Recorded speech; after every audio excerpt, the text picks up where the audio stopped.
Alexandre Langlois, bonjour. Bonjour. Alors vous êtes secrétaire général du syndicat de police Vigie et aujourd'hui on va parler violence policière et gilets jaunes. Donc c'est la polémique qui enfle, hein. On a encore eu des rebondissements aujourd'hui avec notamment la France Insoumise qui est revenue à la charge sur le sujet. Alors selon un article de Libération qui est daté du 17 janvier, donc c'était avant l'acte 10, on comptait 94 blessés graves parmi manifestants et journalistes. Alors pour Libé, les blessures graves, hein, c'est fractures des pieds et des jambes, incrustées de bouts de grenades, brûlures graves, bien évidemment organes ayant perdu leur fonction principale, bien évidemment les blessures aux yeux, avec notamment plusieurs gilets jaunes qui ont été éborgnés. Pour l'acte 10, qui s'est déroulé le 19 janvier, on a encore eu des incidents, notamment à Rennes, où selon plusieurs témoignages, un gilet jaune a perdu un œil suite à un tir de lanceur de balles de défense, hein, ces fameux LBD. Armes dont l'usage est interdit dans plusieurs pays européens. Que se passe-t-il en France? Les forces de l'ordre sont-elles hors de contrôle? Les forces de l'ordre, elles ne sont pas hors de contrôle. C'est les gens qui nous dirigent qui posent problème.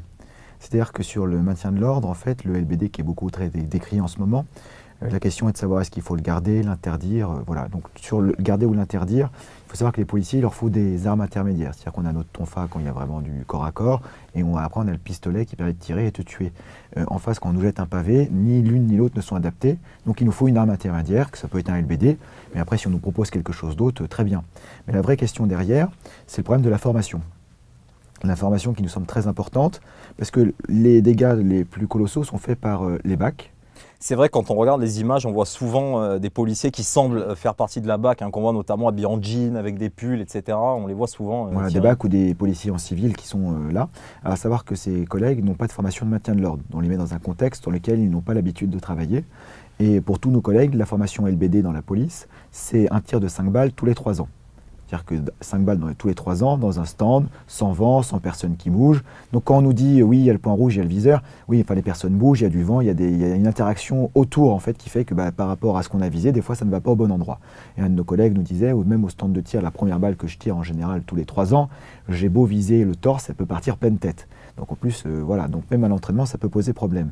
Donc les unités en civil ont le double problème de la formation très légère, qui permet de couvrir notre hiérarchie en disant, nous, légalement, les informer.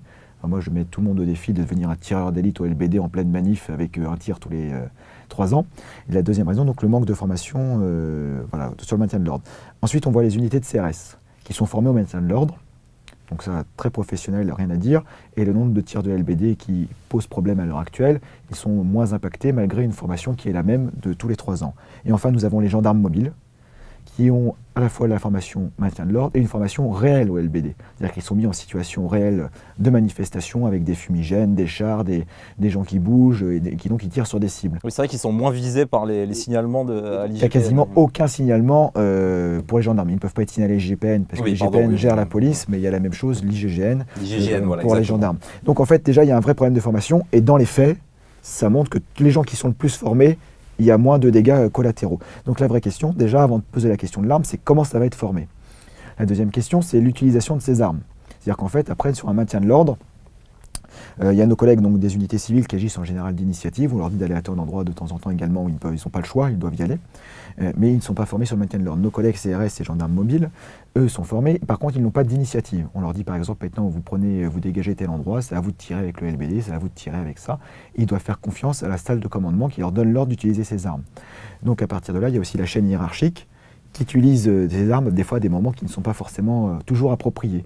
Donc il y a tout ça à prendre en compte. Et après, il y a la dernière chose, effectivement, comme dans toute profession, il y a des policiers qui dérapent, mais je pense que c'est une extrême minorité par rapport à tous les collègues qui sont engagés tous les week-ends. Oui, mais parce que vous dites que voilà, ça vient de la hiérarchie, donc c'est obéir aux ordres, mais les policiers, c'est pas des robots. On a quand même vu des images qui circulent, il y en a beaucoup sur Internet, où on voit clairement les policiers faire un usage disproportionné de la force. Je pense notamment à ce manifestant qui a été visé par un tir à l'arrière de la tête. Moi-même, j'ai été couvrir une des manifestations des Gilets jaunes qui était l'acte qu'il y avait entre le Noël et le jour de l'an, donc qui a été le plus calme à Paris. Et j'ai quand même constaté que certains jouaient un peu de la matraque sur des gens qui ne représentaient absolument aucun danger. Donc au bout d'un moment, c'est pas des robots les policiers, on a quand même l'impression qu'on a vraiment une certaine agressivité dans le maintien de l'ordre. Alors est-ce que c'est la hiérarchie qui demande d'être aussi dur par rapport à ce maintien de l'ordre? Ou est-ce que c'est des policiers à bout, qui sont fatigués, qui enchaînent depuis des semaines les manifestations, sans les jours de repos auxquels ils auraient pu prétendre et qui craquent en fait? Oui, il y a plusieurs facteurs et plusieurs explications. Tous les cas sont particuliers. Donc il y a certains de nos collègues qui dérapent. Voilà, donc ça arrive comme dans toute profession, sauf que dans la police, ça a plus de conséquences que quand le boulanger rate son pain. Après, la deuxième chose, il y a des collègues du syndicat France Police qui l'ont annoncé sur un autre média de façon officielle sur un plateau de télé, qu'on dit, nous, on a eu des ordres, nos adhérents ont eu des ordres de faire des tirs tendus. France Police, policiers en colère. Exactement, voilà. Donc nous, on avait eu des échos de ça sans preuve, donc nous n'avons toujours pas les preuves. Par contre, eux, ils l'ont annoncé, donc j'imagine que s'ils l'ont fait, vu le contexte actuel avec notre ministère qui réprime toute dissidence syndicale. Oui, Michel Touris, qui est le secrétaire général de ce syndicat, m'avait à demi confirmé qu'il y avait des ordres durs, pour pas dire autre chose, il m'avait dit. Voilà, et donc leur délégué parisien, Éric Roman, avait fait la déclaration sur un plateau de télé. Donc effectivement, donc, il y a des ordres de la hiérarchie qui disent ça. Après, il faut savoir aussi sur le durcissement, c'est que des fois, nos collègues n'ont pas de vision d'ensemble sur ce qui se passe. On leur dit, vous vous déplacez, maintenant qu'ils ont choisi de la mobilité pour gérer le maintien de l'ordre, ce qui est déjà beaucoup mieux que du statique au niveau gestion du maintien de l'ordre et même pression sur les manifestants. Quand on a une barrière de CRS qui ne bouge pas, c'est impressionnant et ça peut être oppressant. Quand ils bougent, c'est déjà mieux. Mais du coup, quand ils bougent, on leur dit par exemple, vous tournez dans telle rue, puis là, vous tirez, vous dégagez les gens. Ah oui, mais sauf que quand ils vont tourner, ils ne savent pas ce qui s'est passé avant, ils sont obligés de faire confiance aux gens qui leur donnent l'ordre. Les seuls qui ont une vision d'ensemble, c'est ceux qui sont dans la salle de commandement, qui regardent avec les caméras de surveillance, qui écoutent ce qui se passe sur les ondes. Et des fois, on leur donne des ordres de faire des choses où ils n'ont pas la possibilité d'apprécier la situation. On leur dit dans tel endroit, c'est assez chaud, c'est des gens, il y a des criminels, des délinquants, des casseurs, il faut que vous interveniez, et ils interviennent. Donc il y a ce côté-là. Et la dernière chose, effectivement, c'est le fait que nos collègues, des fois, ont enchaîné 20 vacations d'affilée, avec des vacations de plus de 20 heures, avec un panier repas dit d'un Happy Meal, c'est-à-dire un petit pomme-pote, une bouteille d'eau et un sandwich, pour ceux qui avaient à manger. Et du coup, effectivement, je mets tout le monde au défi de travailler 20 jours d'affilée, d'enchaîner la dernière vacation à 22 heures de travail. Effectivement, on peut être un peu plus irritable, etc. Et ça, notre hiérarchie nous dit, il n'y a pas le choix de toute façon. Mais oui, sauf qu'on est des êtres humains, au bout d'un moment, nous avons des besoins physiologiques de se reposer. Et c'est dangereux pour nos collègues qui peuvent commettre des fautes à cause de la fatigue, de l'irritabilité que ça peut provoquer, et pour les gens en face. Et les seuls qui mettent les policiers dans cette situation, et du coup les manifestants qui sont en face, c'est notre hiérarchie qui dit on n'a pas le choix. Bah, s'il y a le choix, parce qu'il y a le maintien de l'ordre à la française qui est pour le moment une escalade des violences, d'autres pays choisissent d'autres méthodes qui permettraient peut-être de mobiliser moins de monde. Alors on a le ministre de l'Intérieur, Christophe Castaner, qui a affirmé que 81 enquêtes de l'Inspection Générale de la Police Nationale, l'IGPN, là pour le coup, étaient en cours suite à des soupçons de violences policières en marge des manifestations des Gilets jaunes, dont 4 concerneraient des blessures à l'œil par lanceur de balles de défense. Quand Libération annonce 15 Gilets jaunes et borniers depuis le début du mouvement, ça semble peu sur des centaines de blessés. Concrètement, qu'est-ce qu'ils risquent, ces policiers? Ils risquent d'être évoqués. C'est-à-dire que dans la fonction publique, et donc dans la police nationale, qui est la fonction publique la plus contrôlée de façon administrative, c'est l'administration qui choisit le fait fautif et qui choisit la sanction qui va avec. Et il n'y a pas de jurisprudence que l'IGPN refuse de communiquer les types de sanctions qu'elle peut donner par rapport à tel cas. Donc on n'a même pas un canevas en se disant tel collègue a pris ça pour telle action. Donc on n'en a pas la moindre idée de ce que ça peut donner. Si jamais ils sont copains avec certains commissaires, certains hauts de la politique, a priori ça ne donnera pas grand-chose. Et s'ils ne sont pas dans les bonnes grâces, ce sera ceux-là qu'on va sacrifier.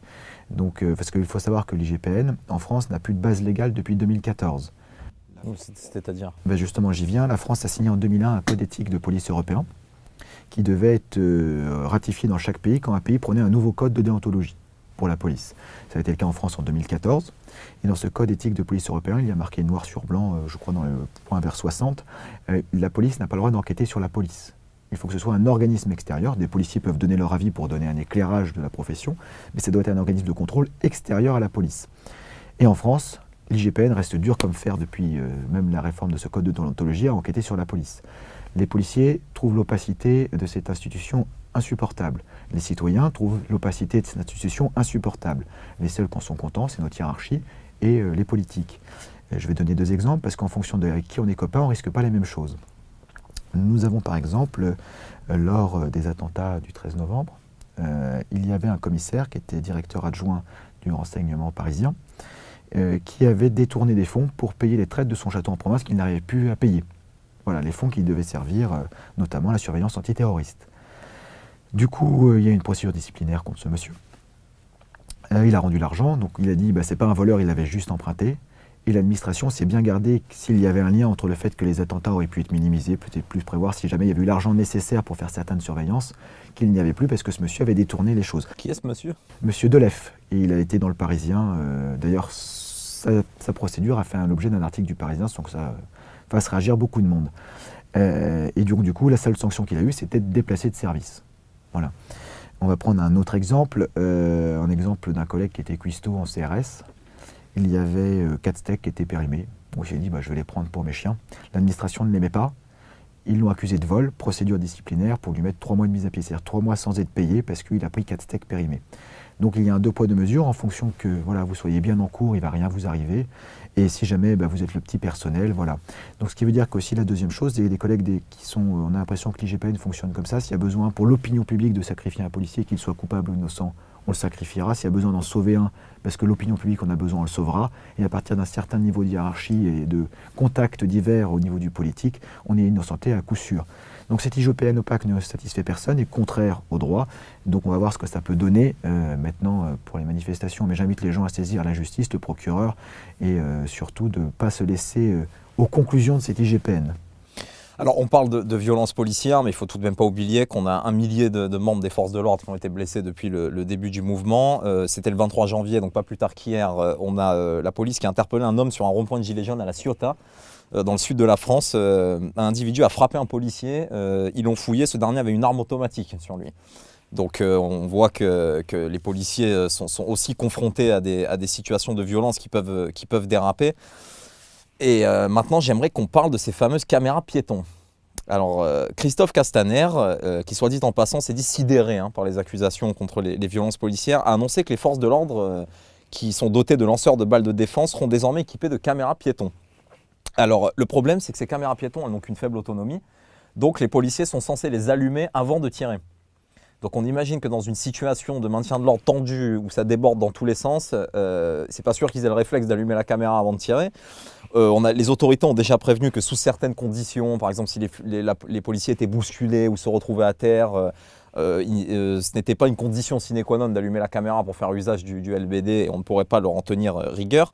Ça sent quand même le coup de com', cette affaire. Et vous, en tant que policier, comment vous jugez l'efficacité d'une telle mesure ?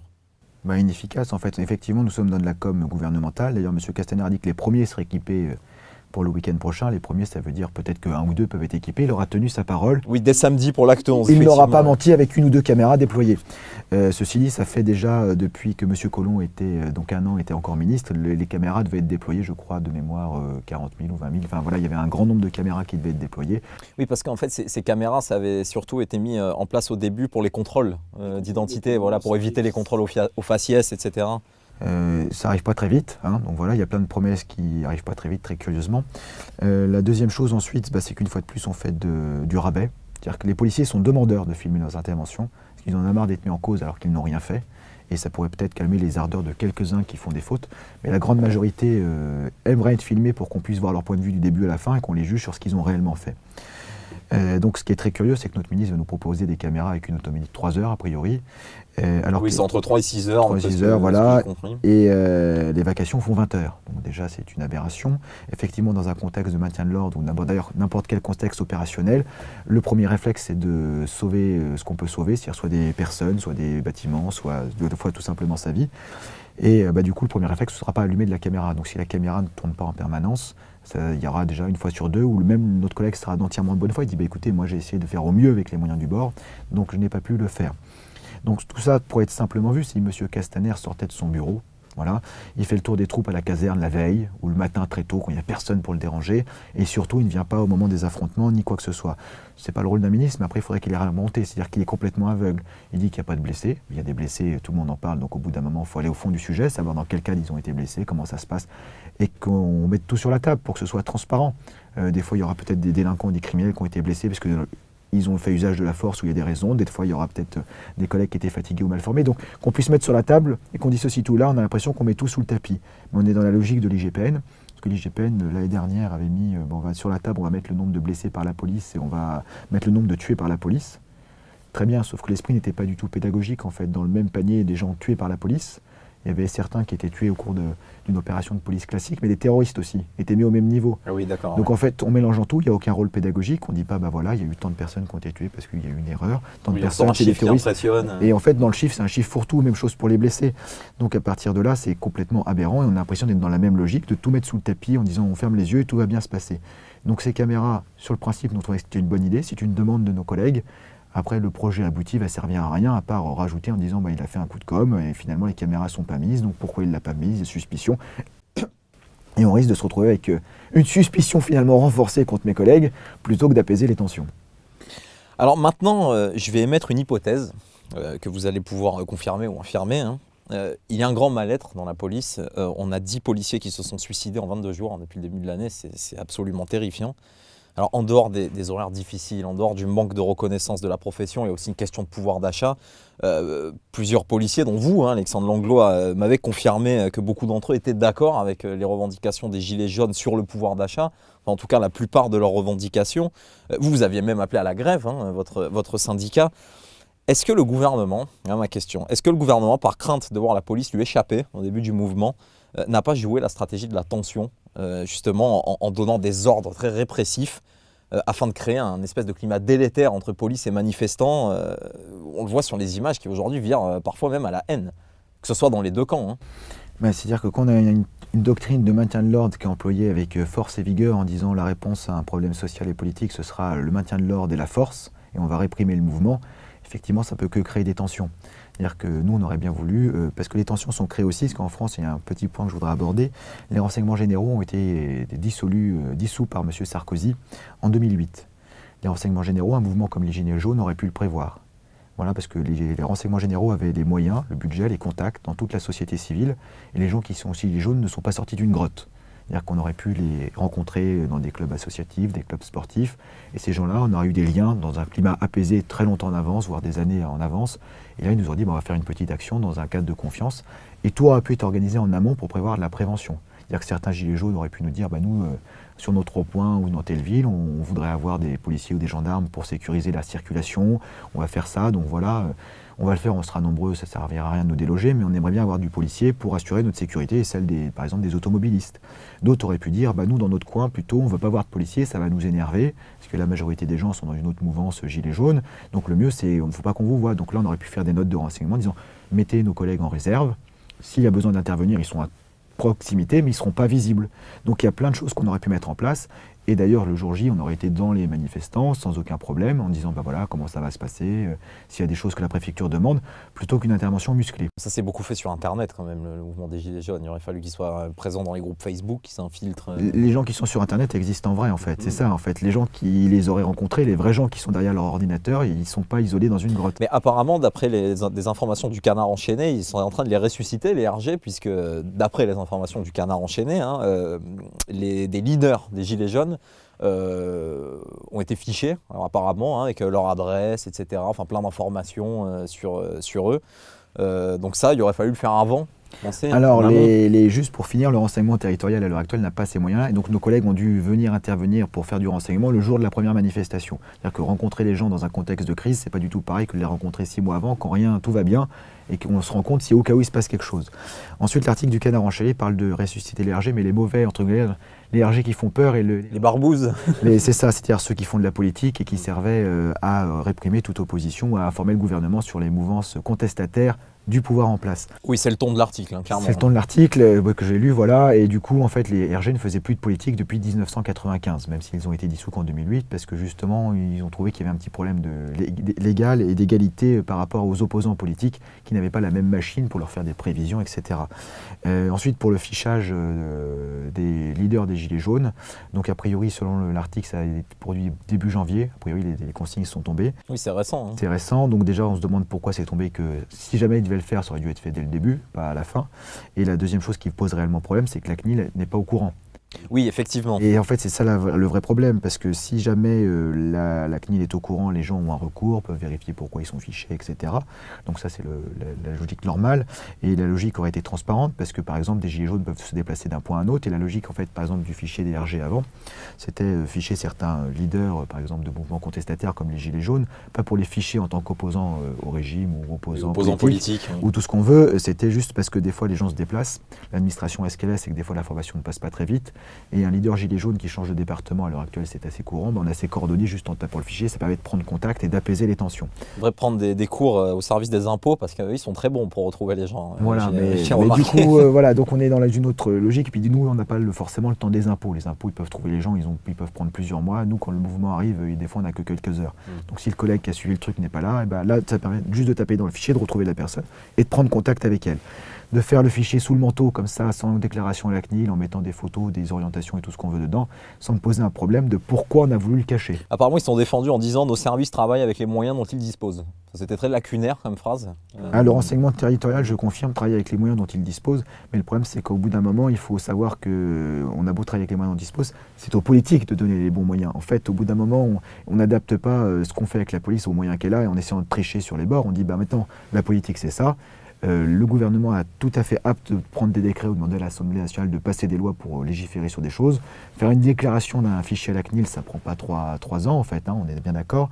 Et d'autant plus que si jamais il y a des gens dangereux, il y a déjà le fichier, des fichiers S qui permettent les manifestants violents. Voilà, donc ce fichier en fait, on ne sait pas trop à quoi il sert. Voilà, il n'est pas. Donc ça pose la question de.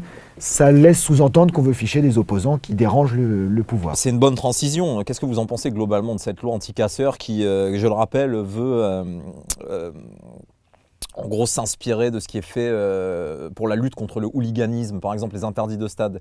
Et vous trouvez que c'est très dangereux?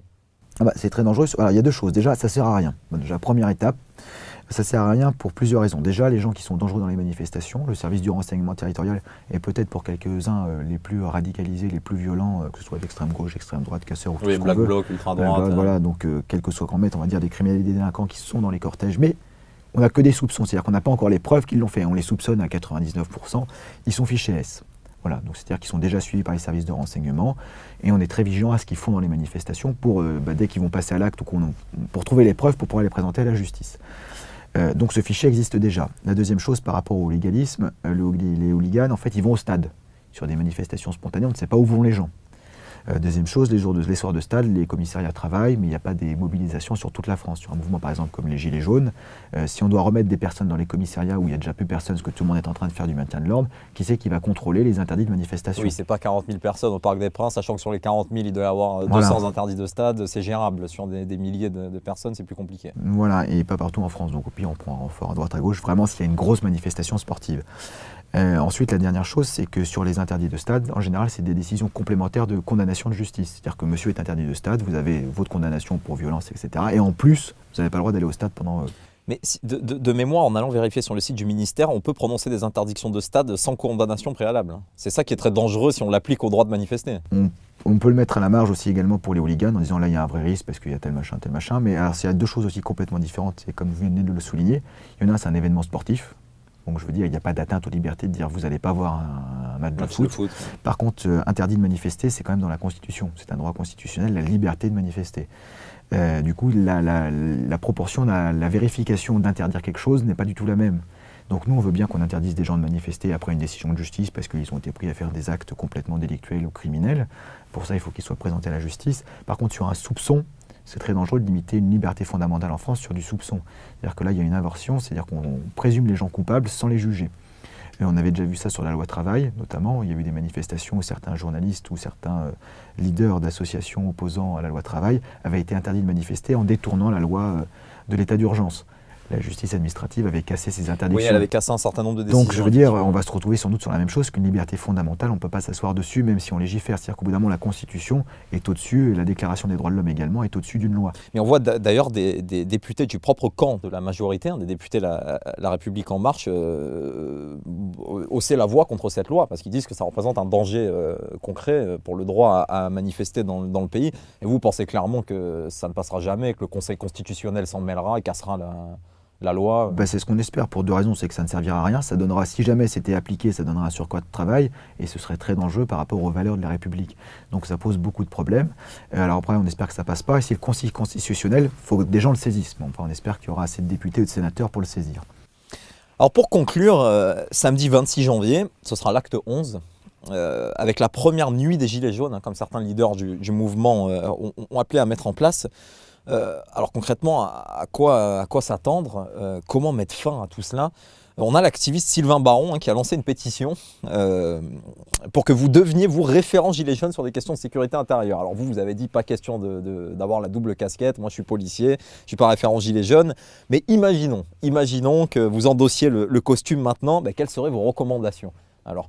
Je veux bien donner des recommandations, mais je ne redosserai pas le costume, même maintenant, parce que je suis syndicaliste. Imaginons. On ne va pas imaginer. Par contre, donner des conseils, je peux, mais référent Gilets jaunes, je ne peux pas, même par fiction. Ce serait un problème. Bon, sera un problème pour mon activité syndicale.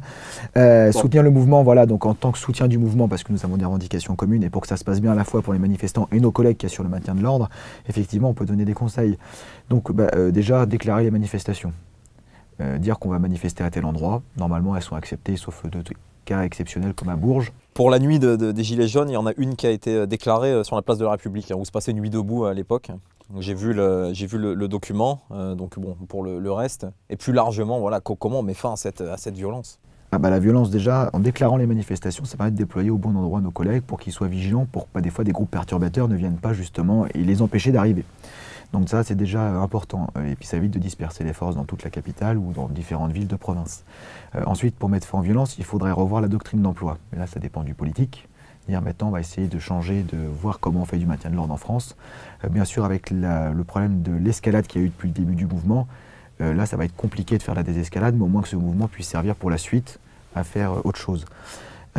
Ensuite, c'est également renforcer les services de renseignement. Nous, on milite pour un retour aux renseignements généraux, pas les renseignements généraux barbouzes décrits par le canard enchaîné, mais ceux qui permettent de faire de la prévention en amont pour que ça se déroule bien. Parce que prévoir, ça permet d'assurer le reste.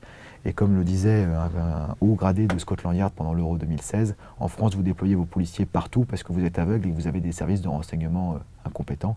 Chez nous, on doit déployer moins de policiers, mais la sûreté des matchs aurait été beaucoup plus sécurisée car on les aurait déployés au bon endroit. Donc arrêtons de déployer n'importe comment.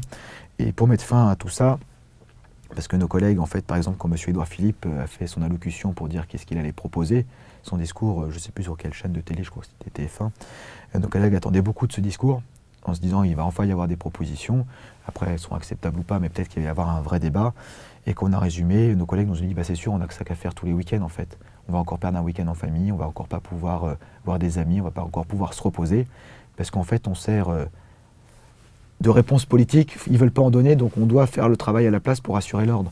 Ils ont dit c'est pas notre rôle en fait. Et il y a un ras-le-bol complet chez les policiers de ça. Donc après, la réponse doit être politique. Les policiers attendent la réponse politique, quelle qu'elle soit. C'est pas notre travail. Nous, notre travail, c'est d'assurer la sécurité des gens. Donc quand vous dites réponse politique, c'est réponse politique aux demandes des Gilets jaunes. Enfin quelque chose qui fait que les gens soient contents de rentrer chez eux ou que ça ouvre un débat pour qu'il y ait une suspension des manifestations, un dialogue, enfin quelque chose. Et pas que ce soit on se revoit samedi prochain et voilà. Après, la troisième chose, c'est qu'on demande également de ne pas faire le jeu d'attiser les violences de chaque côté et de faire la part des choses, de se dire que dans les Gilets jaunes, il y a des gens qui ne sont pas du tout convenables, qui sont violents, qui sont assimilés, donc qui sont dans des mouvances, qui veulent en découdre avec les forces de l'ordre. Comme chez les forces de l'ordre, il peut y avoir des éléments... Voilà, et j'allais venir dans la deuxième partie faire le parallèle. Les cow-boys.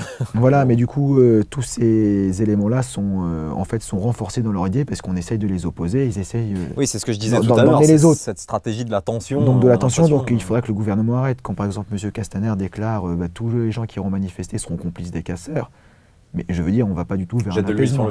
Voilà, donc à partir aussi, au minimum, que notre gouvernement arrête de faire des réflexions qui ne font qu'attiser les violences. Et après, il y a le reste, je veux dire, pour nous, au bout d'un moment, les policiers vont craquer aussi. Voilà, parce que on a nos collègues, donc, comme vous avez dit tout à l'heure, il y en a déjà 10 qui sont suicidés, on fait des heures à gogo. Je rappelle que nous avons plus de 1300 heures 1300 ans d'heures supplémentaires non payées. Donc les policiers pourront de toute façon pas tenir éternellement le rythme de ne pas avoir de week-end, pas avoir de repos, à savoir nos collègues à la fois qui sont sur le maintien de l'ordre qu'on voit, nos collègues qui assurent le judiciaire derrière, qui sont mobilisés également pour faire les procédures d'interpellation, nos collègues du renseignement qui suivent le mouvement, c'est-à-dire qu'on voit les collègues mobilisés sur le terrain, mais il y a tous ceux qui assurent derrière, c'est pour ça qu'on arrive à 80 000 forces de l'ordre mobilisées. Donc il y a des conditions qui ne sont pas possibles, donc au bout d'un moment nos collègues vont forcément craquer. Pareil, le gouvernement essaye de nous opposer comme il peut aux gilets jaunes et aux manifestants de façon générale. Par exemple en décembre, M. Macron nous a promis une prime de 300 €, mais c'était une promesse en fait. Nous ne l'aurons pas, mais dans la tête des gens on a été acheté pour 300 €. C'est-à-dire comment ça, vous ne l'aurez pas? M. Macron en fait avait dit pour les manifestations du 1er et 8 décembre, les gens qui ont participé dans les forces de l'ordre auront une prime de 300 €. Après, il a réuni les syndicats majoritaires élus par fraude. Pour le moment, il y a 4 recours qui sont en cours pour annuler les élections professionnelles dans la police, qui ont signé en disant bah voilà, vous allez être augmenté de 150 €. Par contre, en échange, la prime de 300 €, on l'annule. Et quand on regarde le détail de ces 150 €, en fait, il y a 40 € qui doivent arriver fin janvier, qui n'arriveront pas fin janvier finalement, parce que ça arrivera peut-être au mois de mars, avec un rattrapage. Donc les promesses n'en tiennent que ceux qui les écoutent. Et les 110 € restants sont soumis à négociation au cours de cette année 2019 avec les mêmes partenaires élus par fraude aux dernières élections. Si on négocie sur nos heures supplémentaires, nos rythmes de travail, etc. Donc en fait, pour le moment, nous n'avons rien obtenu. Nous continuons d'avoir une volonté d'avoir du pouvoir d'achat de façon générale et pas 40 € que pour le moment on ne voit pas venir. Donc toutes ces oppositions, on a l'impression qu'on nous jette à nos à ronger, on nous oppose. Finalement, l'os, on ne l'a même pas. C'est insupportable pour nos collègues, surtout qu'ils sont dans leur esprit, une grande majorité de nos collègues qui soutiennent les gilets jaunes, parce que mieux vivre à la fin du mois, tout le monde le veut en fait. Et le petit point de départ de l'augmentation du prix de l'essence, les policiers l'ont ressenti encore plus gravement que le reste de la population. Et parce qu'ils habitent souvent, oui, parce qu'ils n'habitent pas du tout à côté de leur lieu de travail, parce que soit le quartier est trop chic pour eux, donc nous n'avons pas les moyens d'y habiter, soit le quartier peut habiter les criminels et délinquants que nous avons arrêtés dans la journée, donc on ne veut pas y habiter également. Donc du coup, nos horaires atypiques font que les transports en commun, c'est compliqué de les prendre, et donc on prend la voiture. Et comme le point d'indice est gelé, que tout notre salaire est gelé, et que nous n'avons pas d'augmentation tout régulièrement, d'ailleurs pas depuis 2010, le prix de l'essence, quand les gars doivent faire un plein de 40 ou 50 € de plus par mois, ça impacte, c'est un plein de courses pour certains. Enfin, je veux dire, c'est la première fois qu'on perd de l'argent. Donc voilà, donc on est vraiment sensible à ça et ça commence à être insupportable pour nos collègues. Donc on espère que ça va s'arrêter le plus vite possible, que notre gouvernement va trouver des solutions pacifiques et ça ne dépend pas de nous malheureusement. Donc une réponse du politique. Une réponse du politique et après l'appel au bon sens des gens du peuple, parce qu'on oppose toujours il y a tant de blessés chez les gilets jaunes, tant de blessés chez les policiers. On aimerait qu'on compte les blessés au niveau du peuple et qu'on regarde le metteur en scène qui nous oppose. Merci beaucoup Alexandre Langlois d'avoir accepté notre invitation. Merci. Et on espère que pour l'acte 11, les choses se dérouleront dans le calme. Merci à vous.